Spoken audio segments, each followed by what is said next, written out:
Okay, friends, welcome back. We are going to start continuing the assignment that we started yesterday. And when you are all done with questions 1 through 14, then you may go ahead and submit it to me on Kami. So let's get started with question number 11. Mariko and her family went on a 10-day vacation. Oh, that sounds nice.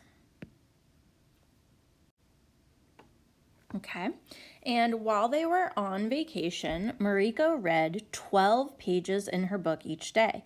How many total pages did she read while on vacation? And now you can see over here we have what I would call this a tape diagram. I don't know if you guys have had teachers call it that before, but a tape diagram is essentially something that looks like a long strip of tape, and you can use it to represent the 12 pages that she read each day for 3 days, 4 days, 5 days, and so on. And of course, we know 12 times 5. Probably you know that 12 times 5 is 60. Okay, so 12 times 10, you could just double your 60 and you know you get 120. Or you probably know this rule about multiplying by tens.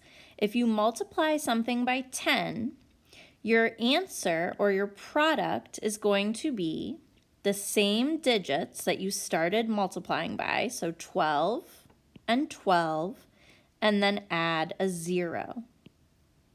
Okay, when you are multiplying by tens, the number of zeros on the left side of your equation and the right side of your equation should match.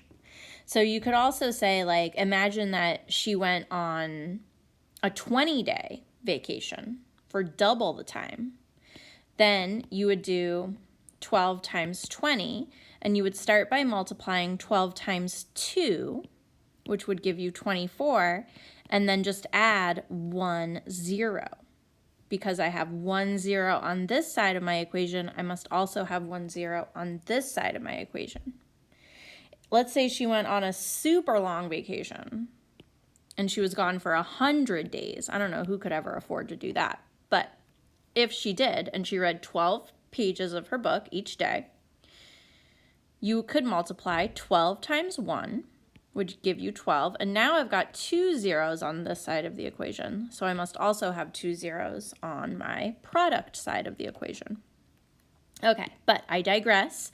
I got way off track there because the problem just said that she had a 10-day vacation, so this is what she read, 120 pages. Okay, moving along, this next question, question 12, is asking us about place value. It says, is the value of the first 5 in California's population 10 times as great as the value of the second 5? I'm going to kind of highlight that. All right, so now in order to answer this question, we need to come over here to our chart, and it tells us that California's population, meaning the number of people living in California, is 37,253,956. And if you are still unsure about how to read big numbers like this, then I bet you can guess what I'm going to tell you. You've got to go back and get your place value chart out and put these digits in the place value chart. 37,253,956. They want to know if the value of the first 5, which I guess is here, this is the first 5, is it 10 times as great as the value of the second 5? Meaning if I took 50 and multiplied it by 10, would I get the same value as this 5? Now the value of this 5 is in my 10,000s place. So the value of this 5 is actually 50,000. So I'm going to say no. The value of this 5 is not 10 times as great because 50 times 10, if I follow my same rule, 5 times 1 is 5, and I have 2 zeros. So the value, when I multiply this by 10, I get 500, not 50,000. So for number 12, I'm going to say no. Okay, and you know your teachers always want you to write your ideas in complete sentences. So for this one, I would say no, the value of the first 5 is not 10 times as great. Moving right along to number 13. Write the population of Florida in expanded form using exponents. Oh, goody, goody, goody, I love this. Okay, here's Florida. Florida is smaller, the population is smaller than California, but it's still pretty big. Lots of people living in Florida. We've got 18,801,310. And did you hear the mistake I made when I read that? I said and I really should not have. 18,801,310. We don't say and until we get to a decimal point. Okay, so I need to write this in expanded form, and I'm going to start that down on another line because I'm going to try, if I can, to get it in one line of text. So I'm going to open parentheses, each place value position, each digit is going to get its own set of parentheses. So this 1 is in my 10 millions place, and it's going to get its own set of parentheses. So I'm going to do 1 times 10 to the 7th power plus, now I need to do the digit in my millions place, 8 times 10 to the 6th power plus, oh gosh, I'm never going to make it in one line. Okay, did that 8. Now I've got another 8. 8 times 10 to the 5th power plus, now I have a 0 here. I don't need to do 0 times 10 to the, no. If there's a 0, meaning that place value position doesn't have any digits there, I can just skip it and move on to the next one. So I'm going to cross that out. 1 times 10 to the 3rd power. Notice my exponent skipped a digit. And that is correct. I went from the 5th power to the 3rd power because I have nothing in my 10,000s place. I went from 100,000s, skipped 10,000s, and then went to thousands place. All right, I ran out of space. I couldn't do it. 3 times 10 squared plus 1 times 10 to the 1st power. And that's it. And I have another 0. So I don't need to do plus 0. I just leave that one off completely. All right, expanded form is so fun. I love it. Okay, we're coming around to the home stretch now. We're on number 14, and this one has 2 parts, part A and part B. Joseph says that in the number 9,999,999, all of the digits have the same value. Is he correct? Explain. Okay, now this is a trick question, guys. If we look at this number, 9,999,999, of course each digit is the same as the one next to it. This number is entirely composed of 9s. But each of these digits does not have the same value, and we don't even have to go up to the millions place in order to prove that. We could even just look at the 9s in the 10s and the 1s place. Does this digit here have the same value as the digit in the 1s place? No, because this first 9 has a value of 90 and the second 9 has a value of 9. That's the difference between 9 groups of 10, 1, 2, 3, 4, 5, 6, 7, 8, 9.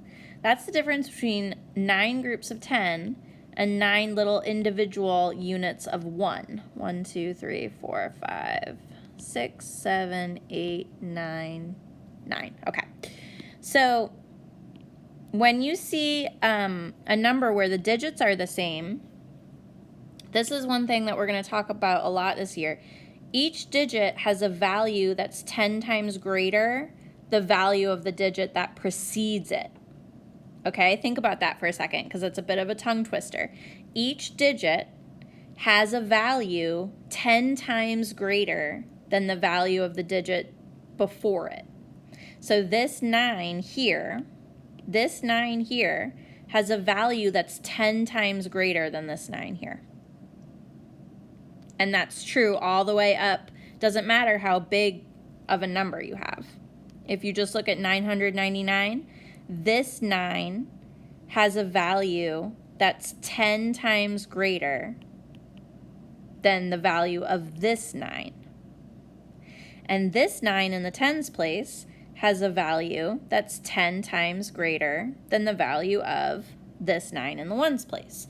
Every time you move one place value position over, you are multiplying by 10. And every time you move one place value over in the other direction, moving to the right, where you're getting smaller, each of these digits has a value that is 1/10 the size of the digit before it to its left. It's kind of a tongue twister. That's why I try to teach this about 1,000 billion different ways throughout the course of the school year. This 9 here has a value that is 1/10 as big as this 9 here. So the answer to this question is no, Joseph is not correct, and then I'm going to leave it to you to try to write a sentence that explains why. Don't just tell me no, I won't give you full credit for that. You think about it, think about what you understand about how numbers are put together, and think about what you know about our place value system, and try to write one sentence that tells me how you know that Joseph is wrong. Part B says, describe the relationship, oh goodness, this is a doozy.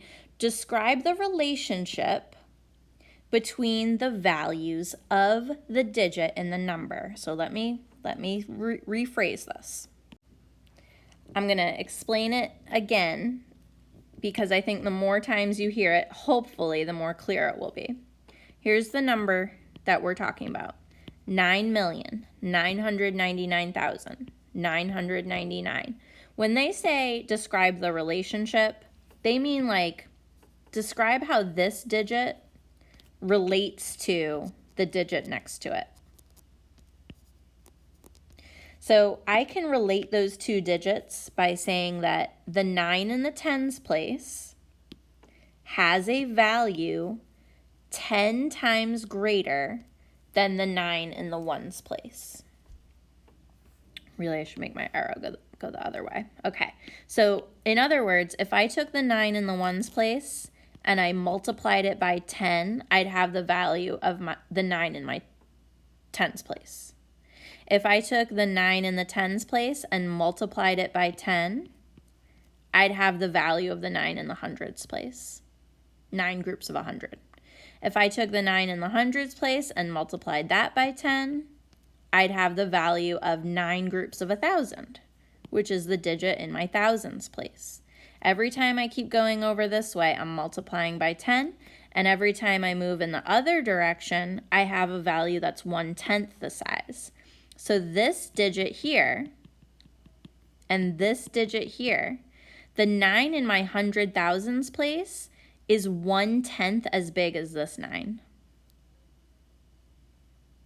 So I could take this 9 and divide it by 10, and I'd get the value of this 9. It's very hard to explain, guys. It's going to take me all year to think of the perfect way to teach it to you. But when it says describe the relationship between the values of the digit and the number, just put something about how each digit is 10 times greater than the one before it. Okay, and there you have it. You guys worked so hard on this. I know that was 14 challenging questions. Make sure you submit this to me on Kami so that you can get credit for all your hard work. And have an awesome week. Let me know if I can help you with anything.